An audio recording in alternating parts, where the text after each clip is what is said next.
ഒരു പാലത്തിന്റെ ദൈന്യ കഥ ഞാൻ പറഞ്ഞല്ലോ. അതായത് കെഎസ്ആർടി സ്റ്റാൻഡിൽ നിന്ന് തേവള്ളിയിലേക്ക് പോകാൻ ഇറങ്ങി തിരിച്ചൊരു പാലം പകുതി വഴിയിൽ മുട്ടാതെ നിൽക്കുന്നു. അപ്പോൾ ഈ പാലം ഇന്ന് മുട്ടിച്ചിട്ട് പോയാൽ മതി എനിക്ക് തോന്നി. കാരണം പ്രേക്ഷകരെ ഞാൻ ഒന്നുകൂടെ കാണിക്കാം. നോക്കിയാൽ ഒരു ആസൂത്രണമില്ലാതെ തുടങ്ങിയ ഒരു പാലം വെഷ്ടമണിക്കായലിന്റെ നടുവിൽ വന്ന് അങ്ങനെ നിൽക്കുകയാണ്. കണ്ടില്ലേ? ആ പാലം തേവള്ളിയിലേക്ക് പോകാൻ വേണ്ടി ആൾക്കാരുടെ തിരക്ക്, യാത്രക്കാരുടെ തിരക്ക് ഒഴിവാക്കാൻ വേണ്ടി കെഎസ്ആർടി സ്റ്റാൻഡിന്റെ അവിടെ നിന്ന് തുടങ്ങിയ പാലമാണ്. എങ്ങും മുട്ടാതെ നിൽക്കാൻ വേണ്ടി കുറെ കാലമായി. അപ്പോൾ ഈ യഥാർത്ഥത്തിൽ ഇത് വേറെ വിദേശത്തുള്ള വല്ല എഞ്ചിനീയർമാർ കണ്ടു നമുക്ക് വലിയ നടക്കണ്ട. അതുകൊണ്ട് പി മുഹമ്മദ് റിയാസിനോട് നമുക്ക് പറയാനുള്ള കാര്യം, കൂടുതൽ ആളുകൾ ഈ കാര്യം അറിയുന്നതിനും ഈ പാലം അങ്ങ് മുട്ടിക്കണം. തേവള്ളിയെങ്കിൽ തേവള്ളി, അപ്പുറത്ത് ഒരു ഹോട്ടലൊക്കെ ഉണ്ട്, വലിയ ഹോട്ടലുകാർക്ക് സൗകര്യം തോന്നി ഈ പാലം മുട്ടിച്ച. മാത്രമല്ല ഈ ഹോട്ടലുകാരുടെ കാര്യം കൊണ്ടല്ല ഞാനിത് പറയുന്നത്. എനിക്കൊന്ന് നമ്മുടെ ലീല ഹോട്ടലാണ് കൊല്ലത്തെ.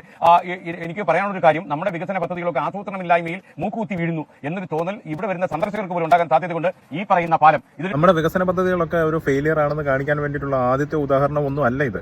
എത്രയോ സർക്കാർ കെട്ടിടങ്ങൾ പലയിടത്തായി കാട് പിടിച്ച് കിടപ്പുണ്ട്. ചില സർക്കാർ കെട്ടിടങ്ങളൊക്കെ വർഷങ്ങളായിട്ട് ഉപേക്ഷിക്കപ്പെട്ടിട്ട് കിടക്കുകയാണ്. അതൊന്ന് എന്തിനാണ് ഉണ്ടാക്കിയതെന്ന് പോലും സർക്കാരിന് ഇപ്പോൾ അറിയുകയല്ലെന്നാണ് എനിക്ക് തോന്നുന്നത്. ഇന്ന് ഈ കേരളത്തോടെ കണ്ണോടിച്ചു കഴിഞ്ഞാൽ ഇതുപോലെ ആർക്കും പ്രയോജനമില്ലാത്ത ജനങ്ങളുടെ പൈസ പാഴാക്കി കളഞ്ഞത്